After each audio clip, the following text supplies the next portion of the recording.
Boa noite. A proposta do Frente a Frente da sexta-feira é mostrar o contexto da igreja vinculado com o cotidiano humano. Muito boa noite, Paulo Júnior. Boa noite a todos que acompanham Frente a Frente. Sociedade e igreja estão entrelaçadas. Uma proposta de uma igreja em comunhão, participação e missão está em pauta no Sínodo sobre sinodalidade.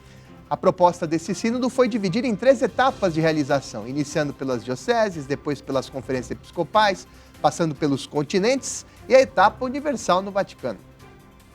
A etapa universal presencial aconteceu em outubro deste ano no Vaticano. O programa de hoje conta com a participação de um dos delegados do sínodo, Dom Joel Portela Amado.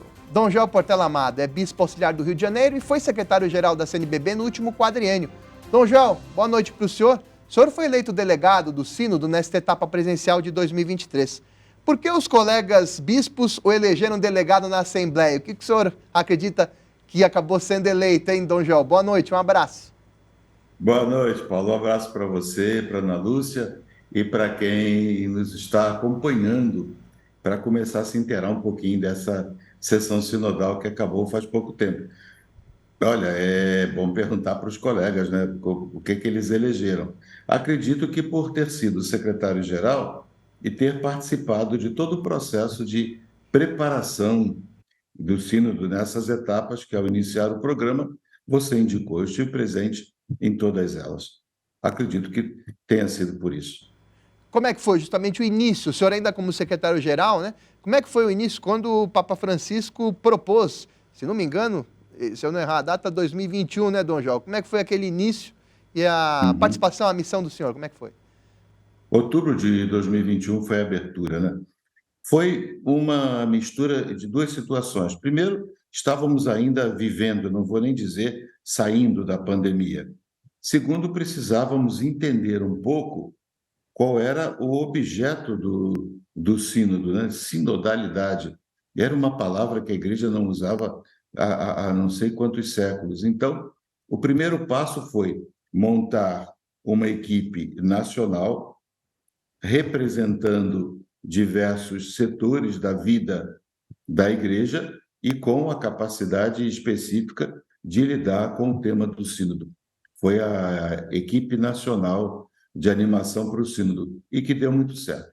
Foi um trabalho muito bonito dessa equipe.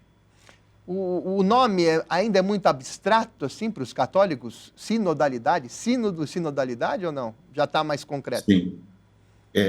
Eu diria que a palavra começa a fazer parte, mas o significado de sinodalidade ainda precisa ser bastante digerido.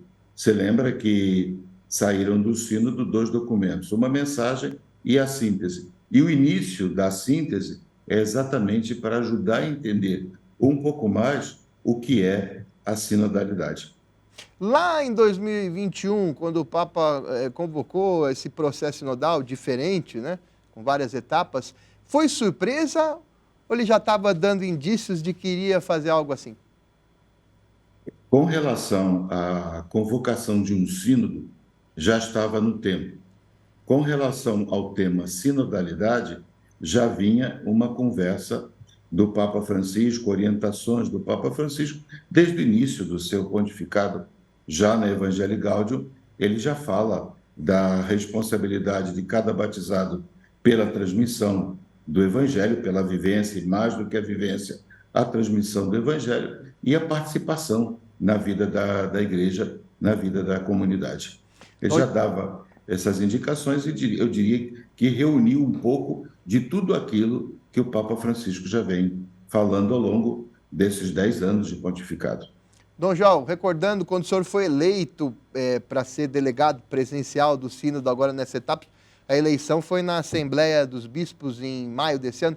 O senhor se lembra? O que o senhor se lembra? Como é que foi a aclamação, Dom João, lá em Aparecida? A grande lembrança que eu tenho não é da minha eleição, nem da eleição dos outros membros. Eu estava como secretário, com Dom Valmor de um lado e Dom Mário do outro, conduzindo o processo. Mas o que eu lembro mesmo foi o primeiro a ser eleito, Dom Geraldo Lírio Rocha, o emérito, e a resposta que Dom Geraldo deu quando Dom Valmor perguntou, Se ele aceitava, ele olhando para nós, ele disse: por amor à igreja, a tudo que a igreja pede, eu digo não. Digo sim. A tudo que a igreja pede, eu digo sim. Jamais direi não à igreja. E quando logo depois eu fui o outro eleito, em seguida a Dom Geraldo, eu disse aqui, ó, é do mesmo jeito, com o mesmo espírito com que Dom Geraldo Lírio respondeu. E que acabou não indo ao sínodo, né, porque faleceu. Dom Joel, como que o senhor assumiu essa responsabilidade de ter sido eleito delegado para o sínodo presencial na Assembleia? Ô, Ana Lúcia, eu diria para você, minha cara, que do medo, logo a tranquilidade. Naqueles minutos ali. Por quê? Porque não fui o único. Lá, durante a Assembleia Sinodal, nos quase 300 delegados, muitos eram o único delegado de uma conferência episcopal. O Brasil não, pelo tamanho da conferência episcopal, 279 dioceses, quase 400 bispos. E nós éramos um grupo grande, só ali na Assembleia aqui em maio, em Aparecida, fomos 5 votados.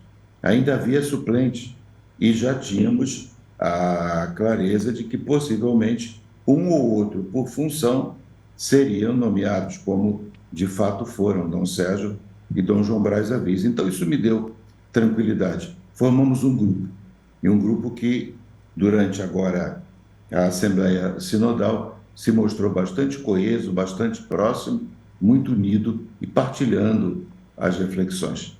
Agora, eu me lembro que, no caso dos delegados que foram eleitos, por exemplo, os presidentes das comissões episcopais, a presidência da CNBB, eles já eram declarados ali e a imprensa já tinha acesso. No caso dos delegados para o sínodo, não, né? Teve a eleição, mas a gente, no início, não ficou sabendo. Ficou sabendo só depois. Por que o Vaticano pede isso, Dom Joel? Porque, na verdade, a participação no sínodo não é eleição, ela é nomeação do Papa. E o Papa pede às conferências episcopais que, por meio de eleição, inclusive informando quantos votos recebeu, tudo isso, informem ao Santo Padre os eleitos. Se ele estiver de acordo, ele nomeia. Só depois, então, da nomeação é que podem ser divulgados. Isso valeu para todas as conferências episcopais. Todas adotaram o modo da CNBB, eleições, ou não? Nem todas? Porque isso não é o modo da CNBB. Isso é regulamento sinodal. Precisa ter eleições, então? Precisa ter eleições, dizer tantos candidatos, esse foi eleito primeiro, segundo ou terceiro escrutínio, com quanto por cento, se maioria simples, maioria qualificada. Isso precisa ser informado ao sínodo para que o Santo Padre possa mensurar, avaliar, perceber o que as conferências de cada país estão reagindo ao convite que ele fez de indicar representantes. Agora, não sei se o senhor já sabe na história, se houve caso de alguma indicação assim que o Papa não tenha aceitado ou não. Normalmente é de praxe que o Papa aceite ali todas as indicações das conferências? Eu não soube disso, porque isso não nos é passado, isso fica com o próprio Santo Padre e a Secretaria do Sínodo. Neste Sínodo, agora, não houve nenhum comentário nesse nível. Eu creio que se tivesse ocorrido alguma coisa, surgiria. Não, pelo contrário, substituições a indicações das conferências episcopais, muito respeitadas pelo Papa Francisco, só como é o caso de Dom Geraldo, caso de morte ou algum caso de doença grave. Agora, além dos bispos, aí no caso está dizendo dos bispos eleitos, né, na Assembleia Geral da CNBB, escolhidos que foram para a aprovação final do Papa, né, para serem delegados. Mas além dos bispos, né, como foram feitas as escolhas dos representantes para irem a Roma? Porque houve a participação intensa de leigos, né, de padres sinodais, enfim. Então, como foram feitas as escolhas dos representantes dessa vez, Dom Joel? Naquilo que eu sei, naquilo que nós conhecemos do processo de indicação dos sinodais, antigamente se falava em padres sinodais, agora nós estamos usando só a palavra sinodal, passou a ser um substantivo, exatamente como você perguntou. porque tem leigos, leigas, consagradas. A Secretaria do Sínodo, em diálogo com o Santo Padre, vê o perfil e, a partir daí, faz consultas, às vezes às conferências episcopais, às vezes a outras instâncias, e então indica nomes, e o Santo Padre os nomeia. O critério é simplesmente esse. Dom Joel, o Papa celebrou a missa de encerramento do Sínodo nesta etapa presencial de 2023, fazendo uma referência à Amazônia. O que representa as vestes litúrgicas do Papa Francisco na missa de encerramento do Sínodo? A missa era a missa do tempo comum, então o paramento verde. Porém, não foi isso que chamou a atenção. O que chamou a atenção foi, primeiro, a beleza, a plasticidade, as imagens que aqueles paramentos geram.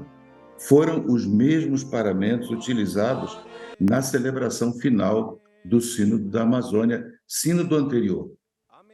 Como é que eu leio?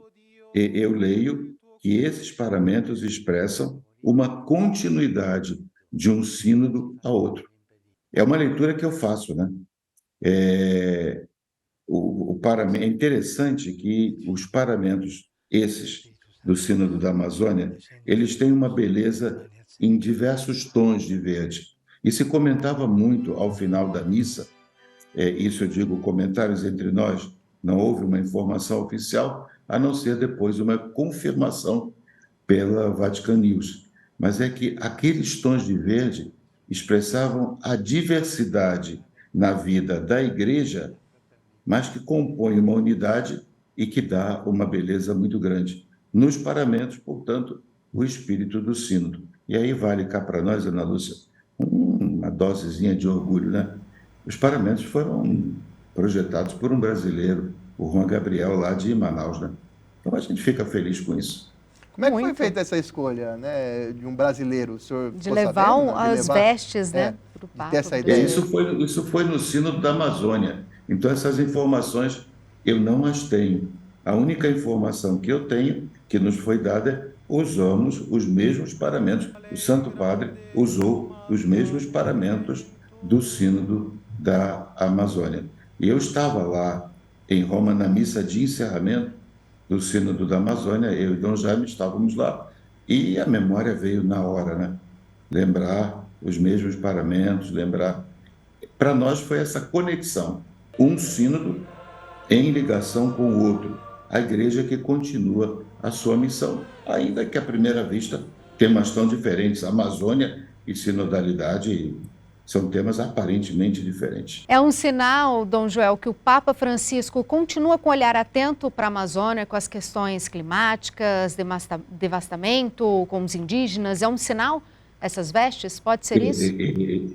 Podem ser expressão disso, mas eu diria, Ana Lúcia, que nós nem precisamos dos paramentos para afirmar o que você está me perguntando, porque a palavra do Papa Francisco, o tempo todo, há uma preocupação muito grande com a Amazônia e com todas aquelas situações de sofrimento.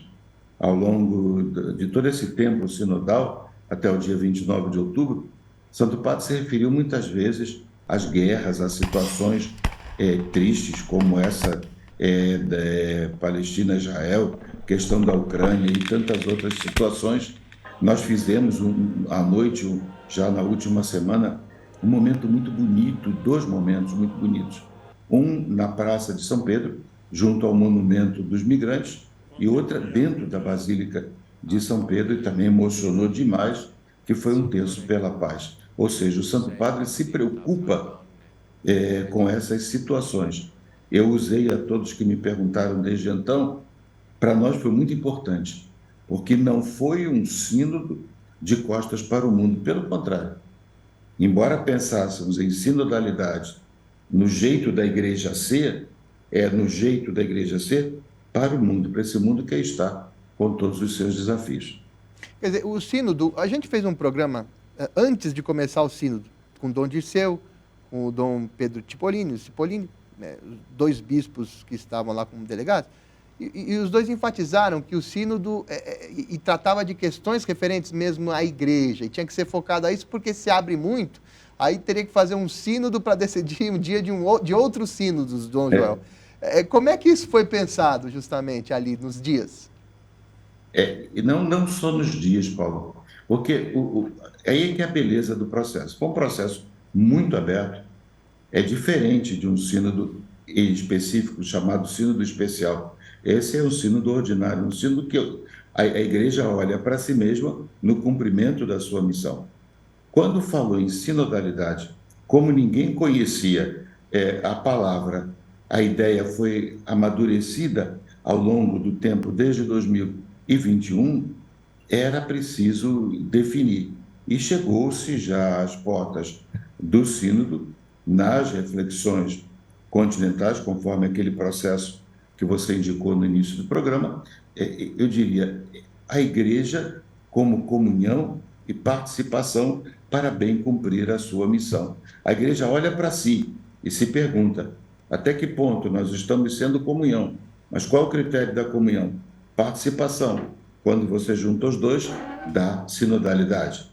Mas isso não é para a igreja olhar apenas para si, para ela, acima de tudo, cumprir a sua missão nesse mundo tão desafiador que aí está. O que o Papa Francisco mudou no regulamento de se realizar um sínodo, Dom João? Porque há regulamento, né, com referente ao sínodo. O que mudou? Mudou no sentido de que não é apenas um sínodo com a presença de bispos, mas ali a presença, essa é a grande mudança, a presença de, como dizíamos, leigos, padres, religiosas.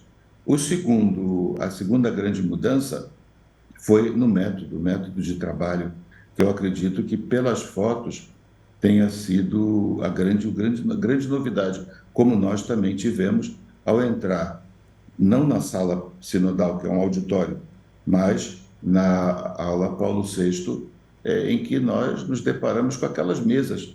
Alguém disse para mim, é um buffet? Mas é muito interessante. Eu diria que foram as duas grandes mudanças. Quem e como. A gente já vai falar exatamente sobre isso. Fizemos muitas reportagens com a Ana Ferreira lá no mês de outubro, mas ainda falando sobre essa questão da dinâmica do sínodo, o senhor acredita que todos os sínodos daqui para frente não vão ser só de bispos? Agora vai ter que ter sempre leigos, padres, enfim. O senhor acredita que vai ser assim para frente? Desde o Papa Paulo VI, quando ele restaurou os sínodos no pós-concílio, o sínodo é um instrumento, é um serviço que se presta ao Papa. Então, ele é que define, ele é que determina como vai ser o sínodo. A impressão que se tem, e principalmente a partir das convergências, é uma palavra que se usou muito, no que nós temos consenso? A partir das convergências, se pede que haja que esse modelo de sínodo, essa experiência, ela não seja perdida depois de 2024, ainda que adaptada algumas vezes. Houve momentos em que se pedia sínodos de bispos e não bispos, depois momentos só com os bispos, houve quem dissesse, não, vamos deixar que os sínodos sejam assim. Eu diria que é uma experiência que não dá para voltar atrás. Agora, como ela vai ser para o futuro, aí dependerá sempre do Santo Padre. Mas, sem dúvida, Paulo e Ana Lúcia, eu diria, foi uma experiência muito rica. O senhor acredita? Marcou a história dos sínodos, sem dúvida. O senhor acredita que esse novo modelo, com a presença dos leigos, ajudou os religiosos, a igreja, a entender o que o leigo espera e precisa e caminharem juntos, mais ainda, daí em diante? Sim, esse tema, Ana Lúcia, da sua pergunta, foi um tema que perpassou o tempo todo a Assembleia Sinodal. Quer dizer, o leigo quer participar da vida da igreja, anunciando o evangelho, transmitindo o evangelho e também na condução na vida das comunidades. Isso é decisivo, não tenha dúvida de que marcou profundamente. Porque há um detalhe aqui que aparece na síntese também. Nós aprendemos desde o Concílio Vaticano II, que é muito fácil, né, que nós lembramos logo, papel, missão do leigo evangelizar o mundo. E esse sínodo veio mostrar um fato que sempre existiu, mas que nem sempre se falou. Os leigos estão nas nossas comunidades. Numericamente, eu não sei nem quanto por cento corresponde ao laicato, quanto por cento corresponde ao clero. Mas, com certeza, mais de 90%, bem mais talvez, seja o laicato. Então, se assume isso. Agora, qual é o papel do leigo? Qual é a função do leigo? É apenas um executor ou ele, com a experiência de vida que tem, ele pode colaborar na condução, nos rumos da comunidade, da paróquia, do movimento e até da diocese e da igreja toda, como o Papa Francisco tem feito, nomeando leigos para vários dicastérios. Vamos agora chamar nossos colegas jornalistas para participarem do Frente a Frente. A pergunta da apresentadora do JCTV, Andréa Bonatelli. Dom Joel, por que foi pensada aquela dinâmica de trabalhos em grupo com várias mesas circulares na Sala Paulo VI? Ô André, além de mandar um abraço para você, foi por causa do método. O sínodo seguiu o método da conversação no espírito, e é diferente do método tradicional, em que um teólogo, um canonista fala, e depois se tiram conclusões e se reflete, ou então, diferente também do método ver, julgar e agir. O método da conversação no espírito, ele pressupõe que o tempo todo você esteja exatamente em roda, em grupo, seguindo cada um daqueles 3 passos. Não vou recordar, é longa a resposta, mas foi por isso. E o método, André, ele está profundamente ligado ao tema. Eu diria, eu fiquei pensando logo no início, uma imagem que eu uso muito de andar de bicicleta. Você só aprende a andar de bicicleta andando. Você só aprende a exercer sinodalidade exercendo. E o modo de você exercer sinodalidade, lembra das 2 rodinhas que a criança coloca na bicicleta? Essas 2 rodinhas, esse método da conversação no espírito, em que cada um fala o que pensa, primeiro passo, depois como foi a reação do que os outros disseram e depois o encontro do consenso do grupo. E depois levar do grupo para toda a Assembleia. Agora, numa mesa, por exemplo, que tinha leigos, padres, tinha, por exemplo, cardeal na mesa. De certa forma, as pessoas, os outros integrantes não falam assim, é o cardeal, então a última palavra tem que ser dele. Não aconteceu isso? Ou poderia acontecer isso? Como é que foi? Não. 4 semanas, portanto, nós participamos, não foi o mesmo grupo o tempo todo. Foi um grupo no primeiro bloco, depois mudando e voltamos a esse primeiro grupo no final.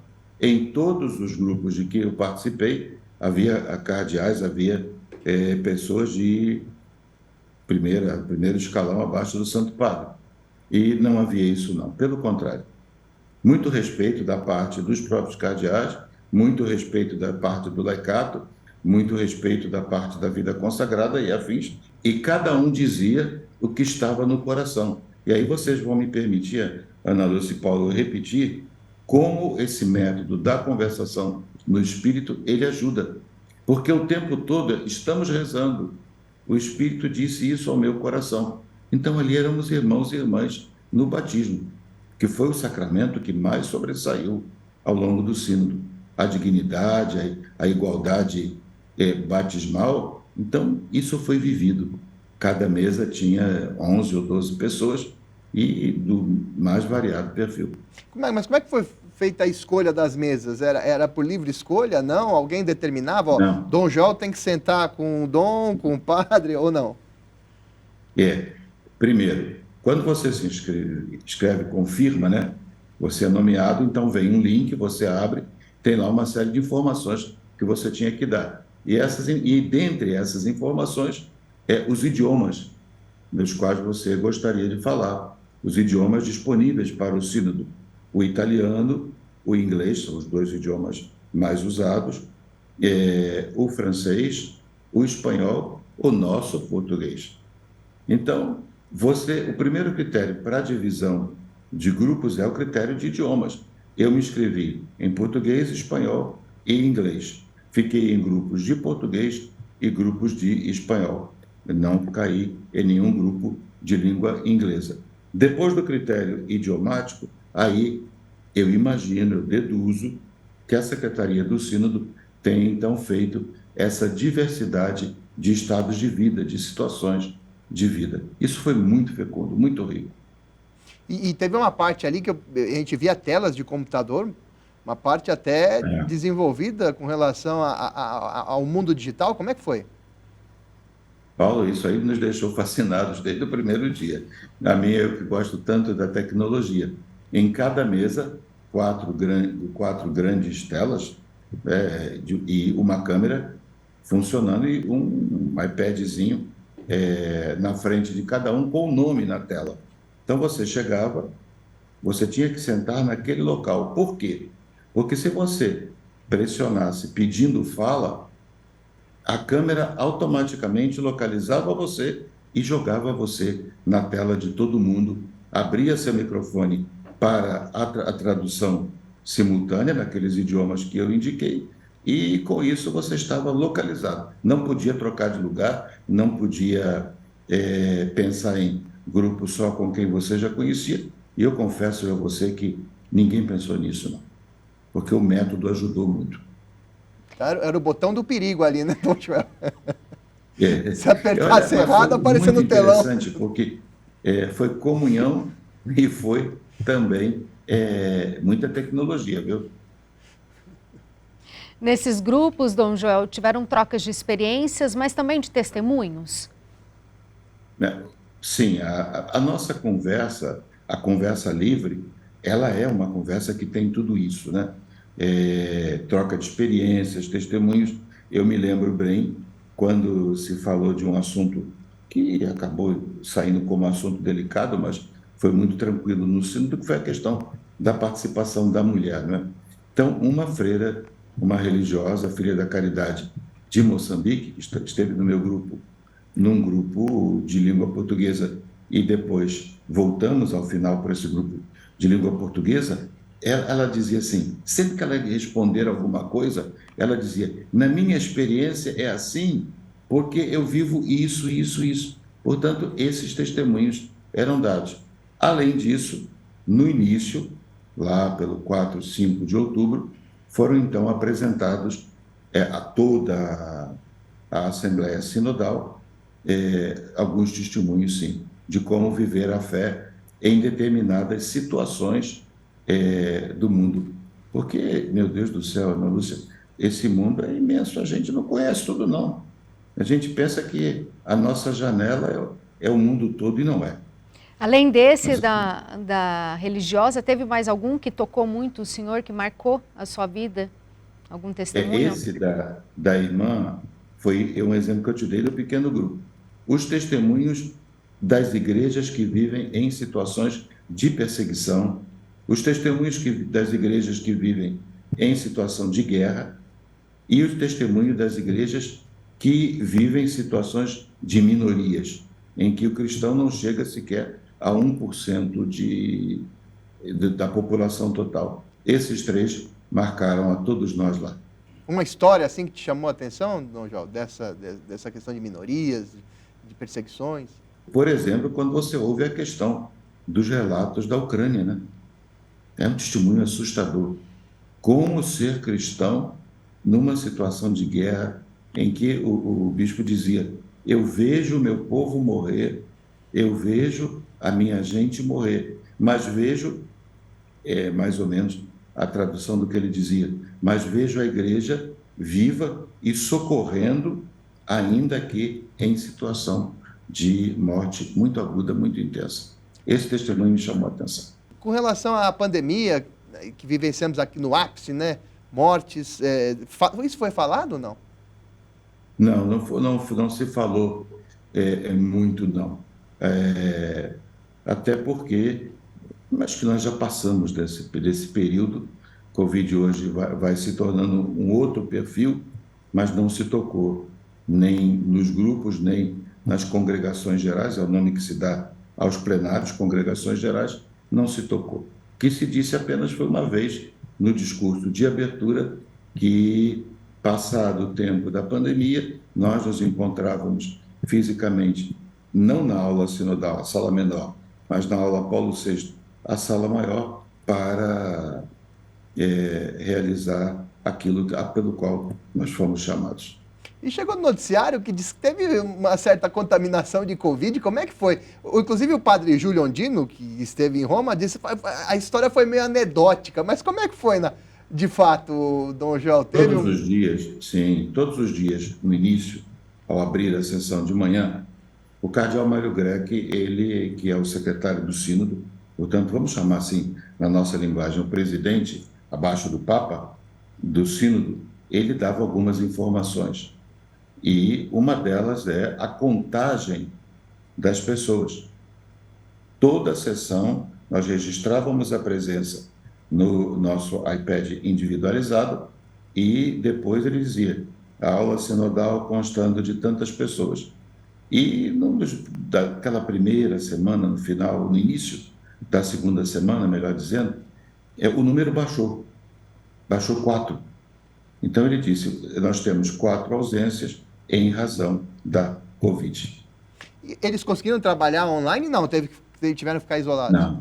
Não, ficaram isolados, cumpriram o procedimento médico.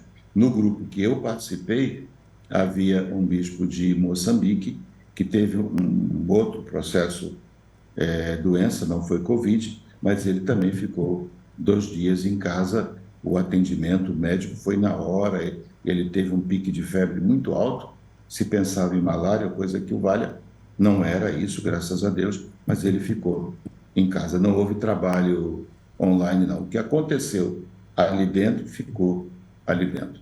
Não teve maiores gravidades, né? E eu queria relacionar todos os participantes, imagino eu, todos vacinados, né, Dom João? Sim, sem dúvida nenhuma. Nós do Brasil, todos vacinados, já não nos foi mais cobrado o certificado vacinal, todos nós levamos para qualquer emergência poder informar. Mas aí é importante que todos nos vacinemos. E se por acaso a vacina da Covid vier a se tornar uma vacina anual, como se diz, como se pensa, assim deve ser. Porque precisamos nos preservar até para servir a igreja enquanto o Deus assim o desejar. Naqueles momentos de roda ali na Sala Paulo VI, o que mais chamou a atenção da atitude ou da fala do Papa para o senhor, para quem estava participando ali, Dom João? O Papa Francisco se fez presente nas congregações gerais, ou seja, nos plenários. Não havia sentido o Papa presente enquanto tinha trabalhos de grupo. E nas congregações gerais, era o primeiro a chegar para cumprimentar, para estar perto das pessoas. Ele não era o último a sair, porque nós não deixávamos, ficávamos esperando que ele saísse. E me impressionou muito, o Papa só falou 2 vezes. Embora ele tenha regimentalmente o direito de falar no momento que desejar, mas ele só falou 2 vezes. E então isso é algo que me impressionou. A capacidade de escuta. A posição do Papa era geralmente assim. Não sei se a câmera me permite mostrar. Curvado, com as mãos assim, às vezes levantava, olhava, ouvia, mas o tempo todo prestando atenção no que se falava em plenário. E em plenário se falava ou o resultado do que o grupo tinha conversado, ou contribuições chamadas livres, em que cada um, aí por si, em nome próprio, reagia. E o Papa ouvia tudo. E, como Nossa Senhora, eu imagino, guardava no coração e na mente. Vamos chamar agora a participação da jornalista Andressa Oliveira. Olá, boa noite. A minha pergunta é a seguinte: antes da Assembleia Sinodal, vocês tiveram alguns dias de retiro. Eu gostaria de saber como e onde foi. Ô, Andressa, o retiro foi numa grande casa, numa região próxima a Roma, Escorfano, conduzido por um padre dominicano e por uma religiosa beneditina, e foi uma experiência muito rica. Havia conferências e já encontros de grupo, momentos de oração em grupo, até para viver o método da conversação no Espírito. E todos, isso foi unânime, todos disseram que o retiro antes do sínodo, especificamente antes da Assembleia Sinodal, da aula sinodal, esse retiro foi decisivo para que nós entrássemos nesse clima diferenciado. Não era um clima de embate, ou eu vou usar a palavra do Papa Francisco, não era um clima de parlamento, mas era um clima mesmo de comunidade, de irmãos e irmãs. O retiro serviu para isso, foi muito rico. Além do clima de comunhão, teve algo mais que marcou no senhor o retiro? As colocações de padre Timothy Radcliffe e de irmã Angeline, a beneditina. Como essas reflexões nos ajudaram, olhando na Escritura aquilo que era o desafio para nós. Em resumo, como a igreja, principalmente a igreja primitiva, mas ao longo de sua história, a igreja foi resolvendo os impasses, as dificuldades, como a igreja foi fazendo o discernimento. Isso foi o ponto decisivo. E já ali, Ana Lúcia, esse contato, que foi muito impactante mesmo, com irmãos e irmãs do mundo inteiro. Aquele primeiro dia do retiro era um tal de olhar para o crachá, porque o crachá tinha o nosso nome e o país. Então nós queríamos saber de onde era, de onde a pessoa vinha. Isso criou uma experiência de fraternidade muito grande. Vamos agora à participação de Natália Trotti, jornalista da Rede Vida do Rio de Janeiro, terra de Dom Joel. Natália. Como o Sínodo interagiu com a Laudato Deum, publicada pelo Papa Francisco no mesmo mês? Natália, de fato, o Papa Francisco, a diferença dos outros sinodais que ali estavam, ele não ficou só dedicado ao sínodo. É impressionante, se você me permite, Natália, sair um pouquinho a capacidade de trabalho do Papa Francisco. Enquanto nós estávamos integralmente dedicados ao sínodo, a audiência, grupos de visita de Límina, diplomatas, todo o trabalho do Papa. E entre esses trabalhos ele publicou a Laudato Deum e depois uma exortação sobre Santa Teresinha. No caso da Laudato Deum, ela tem uma ligação pela preocupação que perpassou todo o sínodo. O Papa Francisco não nos deixou esquecer isso, a situação ecológica e social que o mundo vai vivendo. Se você quer entender a Laudato Deum, você vai ali no número 2, logo no início, quando ele vai dizer, olha, já são 8 anos da Laudato Si, e eu intuo, eu percebo, eu confirmo que o mundo não reagiu como deveria. Então, eu diria que não houve uma ligação direta. A Laudato Deum foi publicada em função da Laudato Si, não do sínodo, mas o desafio que ela nos traz é muito grande.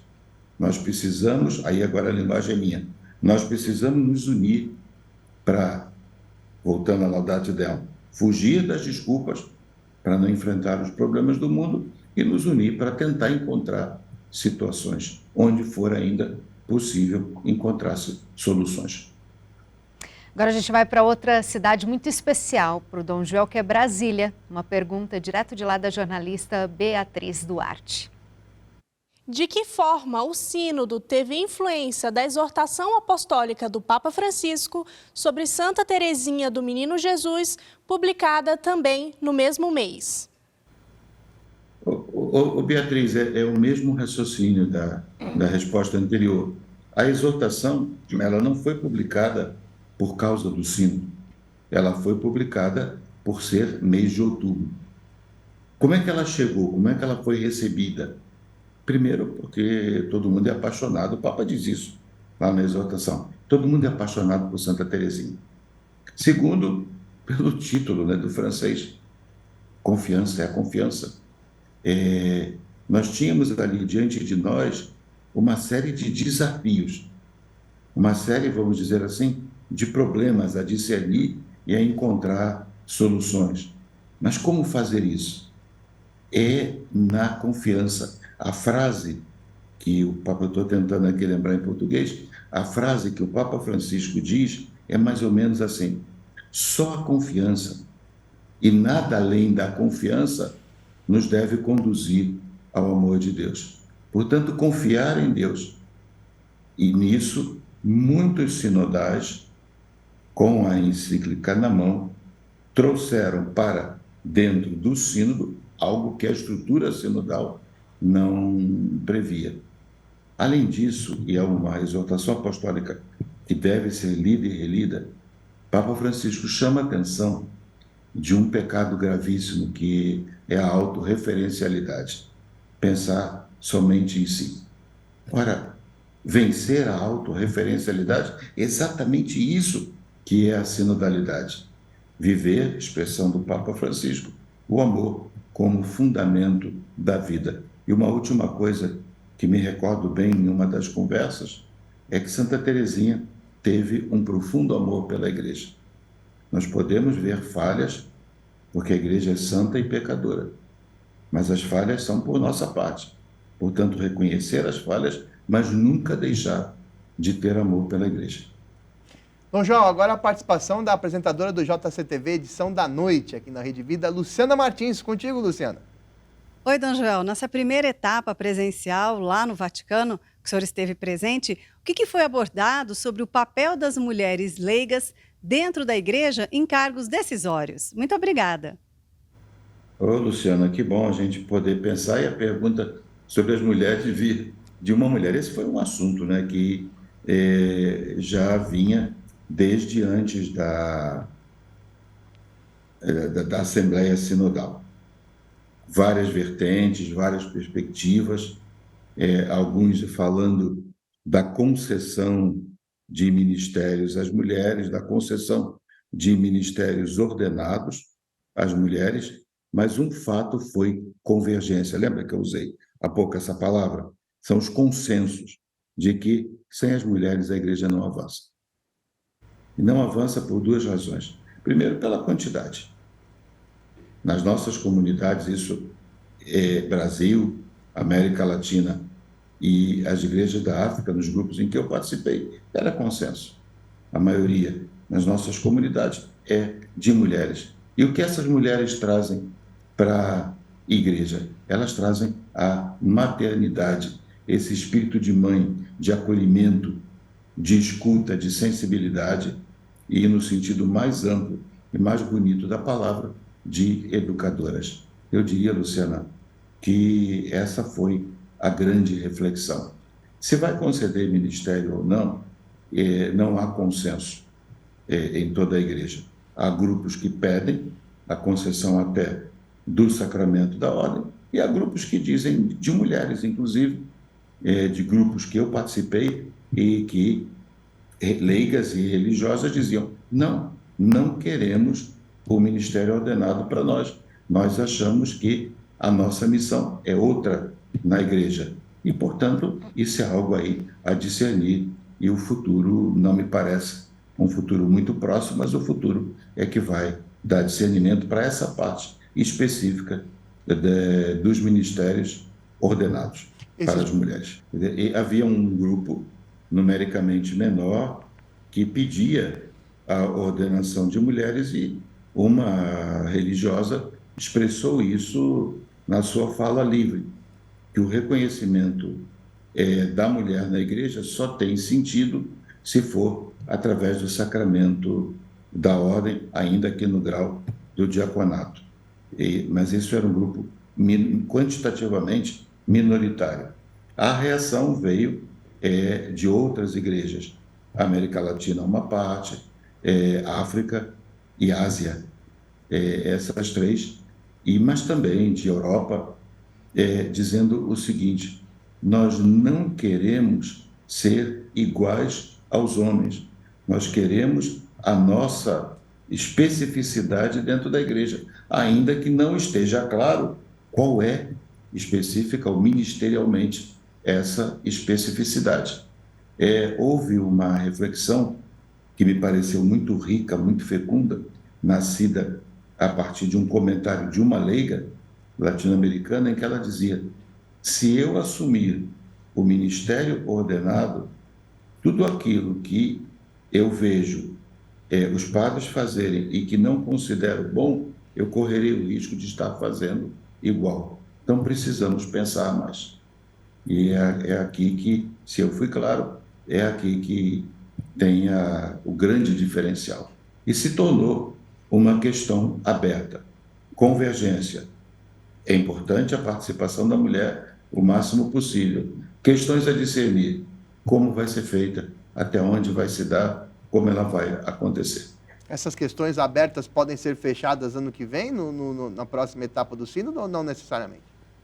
O sínodo está preparado para, como você diz, fechar questões. Agora, não sei se, dependendo da questão, teremos maturidade para isso. No caso dos ministérios ordenados para mulheres, as visões são muito díspares.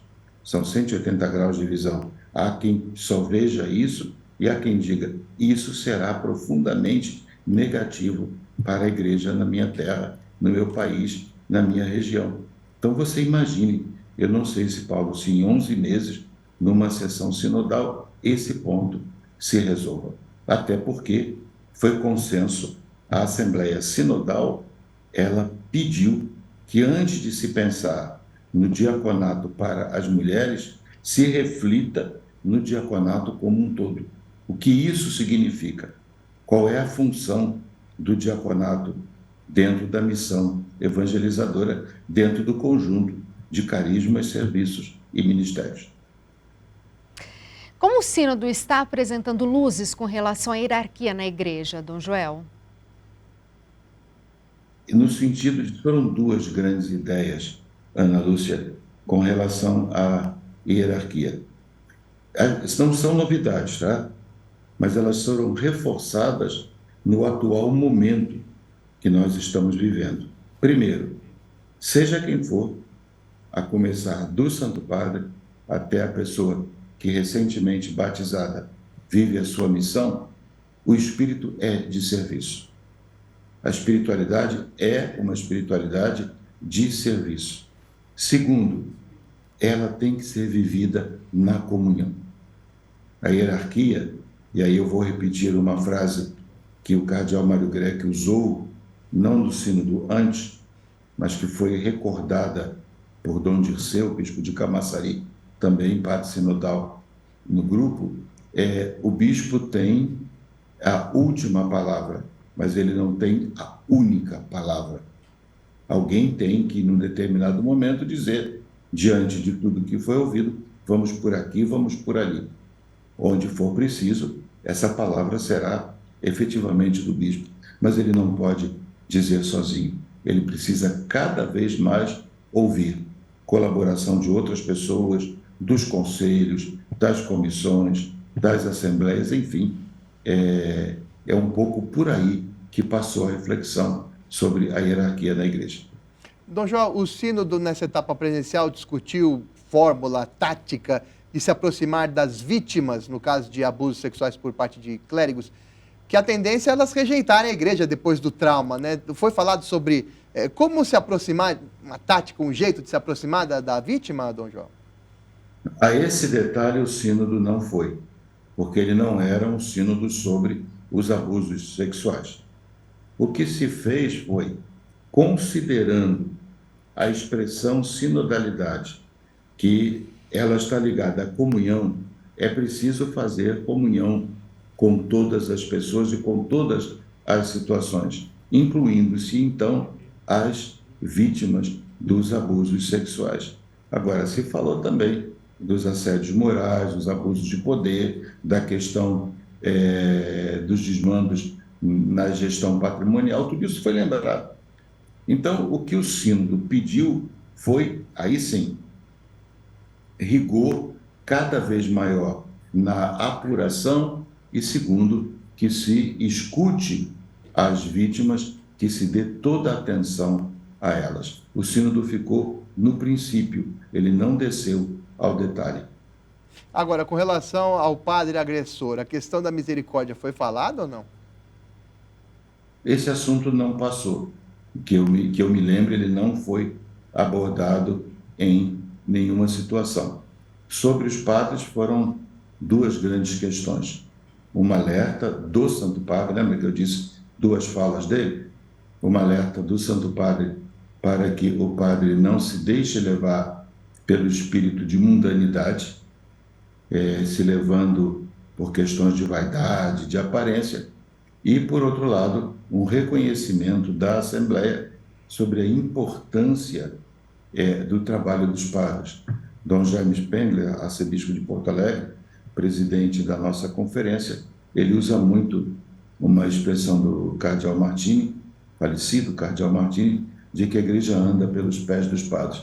E houve, então, muita gratidão, mas não se tocou na questão, não me lembro, nem nos grupos, nem nas falas individuais, nos plenários, não se falou da figura do padre abusador. Mas eu diria que está implícito em toda a temática da comunhão e da conversão que precisa haver. Nos últimos dias dessa etapa de sínodo, houve a publicação, a gente recebeu, né, uma carta, depois teve o relatório. O relatório foi no sábado e a missa de encerramento foi no domingo, né, Dom João? O que o senhor poderia dizer da carta e do relatório, a relação entre os dois? Primeiro, Paulo, você deve pensar que os 2 documentos precisam ser lidos. Nessa ordem, primeiro a mensagem, depois a síntese. Porque a mensagem coloca o espírito. A mensagem é como a dizer assim, nós, sinodais, que recebemos uma missão tão importante, com um peso tão grande, lembra aí, Ana e Paula, da primeira pergunta que vocês me fizeram lá no início do programa, né? Como é que o senhor recebeu a nomeação? Então, vamos falar isso para toda a igreja. Quando você abre lá os Atos dos Apóstolos, no capítulo 15, o Concílio de Jerusalém, vamos informar a toda a igreja o que aconteceu. E saiu um documento muito bonito, que foi a mensagem a todo o povo de Deus, a mensagem a todas as pessoas. E depois, sim, aí a síntese em 3 grandes capítulos, com convergências, questões a serem aprofundadas e propostas. Aí desceu a elementos, aspectos concretos, até onde era possível ir no tempo e nas condições em que nós estávamos. O que fazer? Ler esses 2 documentos, eu diria, nessa ordem. Primeiro a mensagem, depois a síntese. E aí cada diocese, conforme será nos próximos dias indicados para cada país pela Conferência Episcopal, aí sim ver o que fazer, quais contribuições a serem dadas, principalmente no que diz respeito às propostas que ali estão apresentadas. Dom João, olha, queria agradecer muito a sua participação conosco aqui no Frente a Frente pela Rede Vida de Televisão nessa sexta-feira. Como será nestes 2 meses finais seu trabalho na Arquidiocese do Rio, hein, Dom João? Voltando de Roma, ainda se adaptando ao fuso horário? A adaptação já deu, né? Dessa vez, Paulo, eu senti muito, tanto na ida quanto na volta. Não tinha acontecido isso, era automático. Acho que a juventude vai embora e a adaptação aos fusos horários também. Mas eu diria que nesses 2 próximos meses do ano, eu trabalho agora de tocar a vida, acompanhar a parcela que me cabe na Arquidiocese do Rio de Janeiro, estar junto com Dorani e os demais bispos auxiliares e preparar nos próximos 11 meses, que é um tempo curtíssimo, até outubro do ano que vem. Quer dizer, entre as tarefas, com esses documentos que você perguntava há pouco, tocar para frente e refletir. E daqui a pouco já estaremos lá de volta, quem sabe até com a Rede Vida lá em Roma, e juntos podemos fazer algum programa de lá. E na doutrina da fé, alguma novidade que o senhor quer destacar? No momento não, porque ficou tudo em função do sínodo, né? Nós tivemos uma reunião, a Comissão da Doutrina da Fé, na Conferência do Brasil, planejamos o trabalho, dividimos as funções, mas eu, pelo menos, fiquei por conta do sínodo. Os 2 assessores, Padre Tiago e Padre Douglas, trabalharam muito uma parte que é a de leitura de textos, isso é o tempo todo. A Comissão de Doutrina, ela lê quase tudo que a conferência produz, principalmente se forem textos, livros, textos, isso passa pela Comissão de Doutrina. os 2 assessores e depois informam aos bispos. E tem sido assim. Agora, nós vamos nos reunir final de novembro para dar continuidade a outros projetos da Comissão de Doutrina. Dom Joel, quero agradecer ao senhor a sua participação, todas as explicações. Muito obrigada por estar aqui com a gente no Frente a Frente. Obrigado a vocês, obrigado pelo serviço que vocês prestam. Que Deus abençoe vocês, abençoe a querida Rede Vida. Muito obrigado. Na sequência, você fica com o Jornal da Vida, hoje com a apresentação de Fabiana Mingoni, já que dividi aqui a bancada com muito prazer com a Ana Lúcia. Foi um prazer, viu, Ana? Muito obrigada pelo convite, viu, Paulo? Uma boa sexta-feira para todo mundo. Rede Vida, frente a frente com a missão de comunicar. Tchau, tchau.